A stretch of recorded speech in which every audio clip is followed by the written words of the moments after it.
नहीं, ये देख लीजिए, ये जो हमारा एग्रीमेंट है, और 1 साल के बाद तो आप उनको ला ही नहीं सकते, वो इटालियन नेशनल हो गए। मैं इस चीज से, सुब्रमण्यम स्वामी सवाल को उठाए हुए हैं पिछले 15 साल से।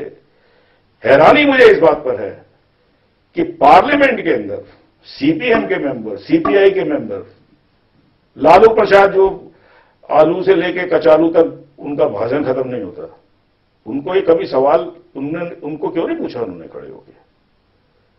और आज भी क्या हो रहा है? हो ये रहा है क्योंकि ये इस देश की पार्लियामेंट में सारी ऑपोजिशन पार्टियां भी उतनी ही निकम्मी है जितनी कांग्रेस पार्टी है। मैं पूछना चाहता हूं, प्रियंका गांधी का भी असली नाम क्या है? मुझे नहीं मालूम एक्चुअली। और मैं ये बात बड़ी सीरियस इसलिए बोल रहा हूं कि जब जो मुल्क 70 लाख करोड़ वापस लाने में जिस सरकार ने पब्लिक का बेवकूफ बना दिया, आज अंगूठा चूसते हुए घूम रहे हैं बाबा रामदेव, माफ करना, वो आदमी चिल्ला चिल्ला के पागल हो गया और उसकी हुई है पिटाई। तो कल को ये जो पैसा यहां से ऑफिशियली भाग जाएगा वो वापस कैसे आएगा? सबसे बड़ी बात है, प्रणब मुखर्जी ने पार्लियामेंट को मिसलीड किया 100 बार।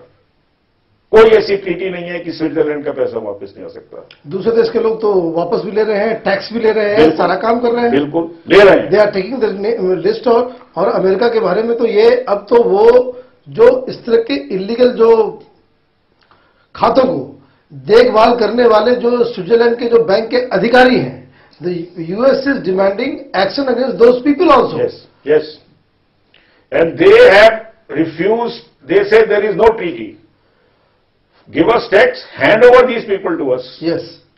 And then our law will deal with them. उसके बाद फिर टीटी वाले बाद में देखेंगे क्या है। नहीं, क्यों देखेंगे हाँ। टीटी? वो कहते हैं टीटी किस लिए? वो कहते हैं जो बैंकिंग का प्रोसीजर हमारा है वही आपका है, आपको यहां आना। भाई ये तो हिंदुस्तान ने या पब्लिक को बेवकूफ बनाने के लिए कर रखा है। ऐसी हम कोई डोमिनियन है क्या इटली के? जैसे हमारे बैंक चलते हैं वैसे इटली के बैंक चलेंगे।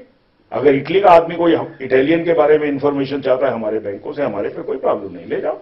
लेकिन इसके लिए कोई लड़ने वाला नहीं है कि जो इटालियन बैंक्स जो हिंदुस्तान में जो खोले गए।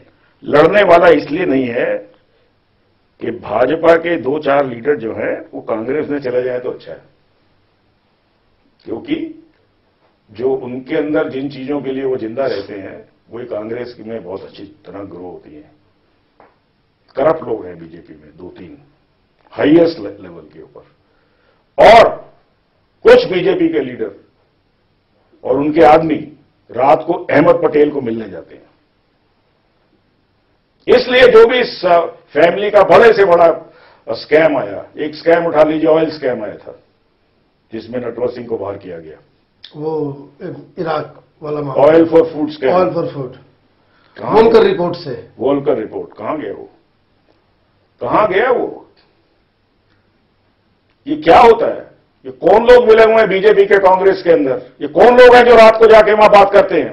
ये कौन लोग हैं जो भ्रष्ट है? उनके खिलाफ आज तक बीजेपी का आज तक उसका खोटा जो है वो नहीं तोड़ा गया है। असली बात यह है कि जितने भी चोर हैं बड़े बड़े हर पार्टी के अंदर, वो रात को सब मिले हुए हैं एक दूसरे से, और हिंदुस्तान की पब्लिक जो है वो एक जगह बैठ के अखबार पढ़कर और अपना कोई भाषण देख के सुन के उनको यही कोई आज तक इनको कोई रास्ता दिखाने को तैयार नहीं। ये समस्या है। समस्या ये नहीं है कि श्रीमती सोनिया गांधी और राहुल गांधी और प्रियंका गांधी इतने पावरफुल हैं। पावरफुल तो ये इतने भी नहीं है कि इनके साथ 10 आदमी नहीं है, 10 लीडर ढंग के, इनके साथ क्राउड नहीं है, इनके साथ काडर नहीं है यूपी जैसी स्टेट में। लेकिन इनके जो सबसे बड़े अलाइज हैं वो बीजेपी, समाजवादी पार्टी और बीएसपी में बैठे हुए हैं। और ये दोनों पार्टियां, बीएसपी और एसपी, ये दोनों यूपी के इलेक्शन के बाद कांग्रेस पार्टी की एसोसिएट पार्टीज बनेंगी पार्लियामेंट के अंदर। और एक बात हम आपको और बता दें, Rahul Gandhi ji Saint Stephen's college में स्पोर्ट्स कोटा में भर्ती हुए। शूटिंग, राहुल गांधी का एडमिशन सेंट स्टीफेंस कॉलेज में शूटिंग की कैटेगरी में हुआ है। मैं राहुल गांधी को चैलेंज करता हूं वो शूटिंग का सर्टिफिकेट दिखा दे। फिर आप हार्वर्ड चले गए, वहां से भी उन्होंने हाथ खड़े कर दिए। उसके बाद आज जो ऑफिशियल डिग्री है इनके पास, मैंने इंटरनेट पर देखी है, वो एक अमेरिका के ऐसे कॉलेज की है जिसमें सिर्फ बीए तक की पढ़ाई होती है, लेकिन उसको एक्रेडिटेड माना गया है। इतना मैं जरूर कह दूं उनकी डिफेंस के लिए, वो इनके पास बीए की डिग्री है, हमने उसका पूरा पढ़ा था। मैं सिर्फ एक बात जानना चाहता हूं कि ये परिवार अपने बारे में सारी बातों को पब्लिक के आगे क्यों नहीं ला रहा? महात्मा गांधी ने कहा था, there is nothing private about a public life person. क्या ऐसा कोई राज था महात्मा गांधी की जिंदगी के अंदर जो भारतीयों को नहीं पता था? आज हम क्यों उनकी इज्जत करते हैं? आज क्यों इस फैमिली के बारे में एक भी बात मुझे अभी तक सही नहीं मालूम क्या है। मुझे नाम नहीं पता, मुझे किस कंट्री का ये नागरिक है ये नहीं पता, मुझे ये नहीं पता कौन से बैंकों में अकाउंट है, मुझे ये नहीं पता कितने पढ़े लिखे हैं, मुझे ये नहीं पता इनका क्या क्या हुआ है। सबसे बड़ी इसमें समस्या क्या है मनीष जी? हम इसको पार्लियामेंट बोलते रहते हैं बैठ के। लोकपाल बिल के ऊपर क्यों बीजेपी मान गई? लोकपाल बिल के ऊपर सारा मामला सीबीआई की ऑटोनॉमी का था, वो तो इन्होंने लंबा चबड़ा छोड़ू के लोकपाल कर दिया। ऐसी क्या मजबूरियां थी अरुण जेटली के पास? ऐसी क्या मजबूरियां थी गडकरी के हाथ में? और कैसी क्या मजबूरियां थी अडवाणी और सुषमा स्वराज के हाथ में कि इन्होंने चुनाव होने दिए बिगर उस सीबीआई का ऑटोनॉमी का बिल पास हुए? सीबीआई की ऑटोनॉमी इसके हाथ पर है और इन लोगों ने अपने समझौते किए। बीजेपी वाले लोगों ने अपने काम कराए कांग्रेस वालों से। ये आप चाहे बीजेपी को वोट दें चाहे कांग्रेस को वोट, एक ही जगह जा रही है। तो दावे से बोल रहा हूं, किस हालत में मैं बोलता हूं अभी पार्लियामेंट शुरू हो जाए, आए अरुण जेटली और आए नितिन गडकरी मेरे सामने, आया अडवाणी, बोले जब तक ये सीबीआई टोटली इंडिपेंडेंट नहीं होगी गवर्नमेंट कंट्रोल से, हम इस पार्लियामेंट में पार्टिसिपेट नहीं करेंगे और हम इस सरकार का बहिष्कार करते हैं, बोले।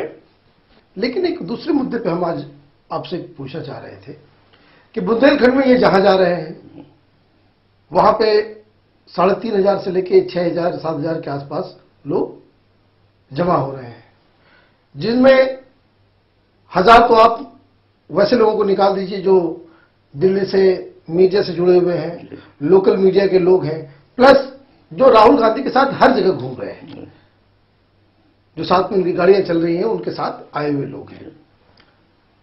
बाकी बच गए 4,000 के आसपास 3,000 के आसपास आदमी, तो उनमें जो है ज्यादातर सिक्योरिटी के बहुत हो गए, सिक्योरिटी के कुछ लोग हैं, एसपीजी के लोग होंगे, लोकल सिक्योरिटी होगी, लोकल सिक्योरिटी प्लस वैसे लोग जो कांग्रेस के काडर हैं जी।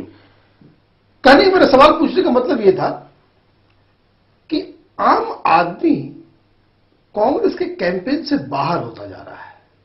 बाहर तो तब होता जब अंदर होता पहले वो। आप मुझे एक बात बताइए, पिछले चुनाव में इनको 22 सीटें मिली थी और 22 साल से ही कांग्रेस बाहर है ये यूपी से, और अभी भी कितनी अंदर है कितनी बाहर है, कितनी अंदर है क्योंकि कोई वो पर्टिकुलर कांग्रेस का कैंडिडेट ही जो खड़ा है वो बहुत स्ट्रांग है, चाहे किसी पार्टी से खड़ा हो जाए जीत जाता है, उसमें कांग्रेस का कहां गया? हम एक बात जानना चाहते हैं, कांग्रेस आज ये पूरा डेटा या कोई अखबार कर दे पब्लिश कि श्रीमती सोनिया गांधी और श्री राहुल गांधी पिछले 4 साल में इन कॉन्स्टिट्यूएंसीज में जाके भाषण दिया कंट्री वाइड, किस इलेक्शन में, और उसका इलेक्शन का रिजल्ट क्या था? कांग्रेस का कैंडिडेट जीता कि नहीं जीता, जीता कि नहीं जीता, जीता था। हम आपको एक बात और बता दें, अखबार में तो ये खबर नहीं छपेगी, लेकिन मैं आपको बता दूं कि जो कैंपेन का जो इस तरह का डिटेल स्टडी अगर हम करेंगे तो वो बहुत ही खराब रिजल्ट है। खराब रिजल्ट है, यही हम बोल रहे हैं, यही हकीकत है। कोई भी राजनीतिक पार्टी तभी परिपक्व होती है जब लीडर को मालूम होता है कि अगर मैं मर भी गया तो मेरे बाद ये 7-8 आदमी ऐसे हैं खड़े हुए जो आगे इस काम को ले जाएंगे। तो क्या ये प्रोस्पेक्ट, ये कांग्रेस पार्टी का मिसकैलकुलेशन तो नहीं लग रहा है कि ये राहुल गांधी को इतना आगे करके जिस तरीके से इन लोगों ने बिहार में किया और सीटें जो है 11 से घट के 4 पे हो गई, तो क्या कहीं ऐसा रिजल्ट तो उत्तर प्रदेश से नहीं आने वाला? समाजवादी पार्टी, यही बहुजन समाज पार्टी जो कांग्रेस की अलाई बनने को तैयार हैं, अगर कांग्रेस की 30 सीटें ही आई पार्लियामेंट असेंबली के अंदर, ये दोनों कांग्रेस का अलाई बनने से इंकार कर देंगे। फिर ये चाहेंगी जल्दी से जल्दी इलेक्शन हो जाए। अगर कांग्रेस को 30 सीटें आती हैं तो 30 सीटें। लॉजिक उसका ये है कि जिस कांग्रेस की पूरी क्रेडिबिलिटी खत्म हो चुकी है और यूपी में वही 30-32 पे घूम रहे हैं, तो इनके साथ रह के करेंगे क्या? अभी हो जाए, जब है ही नहीं कांग्रेस आज की तारीख में 70 सीट नहीं ला सकती, 80 नहीं ला सकती, तो अभी करो। राहुल गांधी सीटें नहीं लाएगा तब तक ना सपा और बसपा क्यों नहीं बोल रही है? वो देखना चाहते हैं कांग्रेस कितने पानी में है यूपी के अंदर। देखिए, अब ये बिहार और उत्तर प्रदेश सटा हुआ इलाका है, कहीं से वो हवा इधर चले तो कुछ दूसरा रिजल्ट दिखने को मिल सकता है। पता नहीं साहब, हमको तो ये लगता है कि कोई भी 41 साल का बेपढ़ा लिखा आदमी जितना होना चाहिए प्राइम मिनिस्टर के लिए, अगर वो कभी गलती से प्राइम मिनिस्टर बन जाए तो इससे बड़ा देश का दुर्भाग्य नहीं हो सकता। तो ये थे विश्वबंधु गुप्ता जी, जिन्होंने बताया कि किस तरीके से राहुल गांधी को लेकर कई सवाल हैं जो अब तक न तो राहुल गांधी ने जिसके जवाब दिए हैं, न सोनिया गांधी ने दिए हैं, न ही कांग्रेस पार्टी की तरफ से कोई इस तरह के ऑफिशियल एक्सप्लेनेशन आया है कि जिसको हम कह सकें कि जो राहुल गांधी पर जो तमाम इल्जाम जो लगते हैं वो गलत हैं। तो ऐसी उम्मीद करनी चाहिए कि तथ्य बताएं क्या अविलंब कांग्रेस पार्टी की तरफ से इन आरोपों के ऊपर जो है कोई जवाब आए। आपका बहुत बहुत धन्यवाद।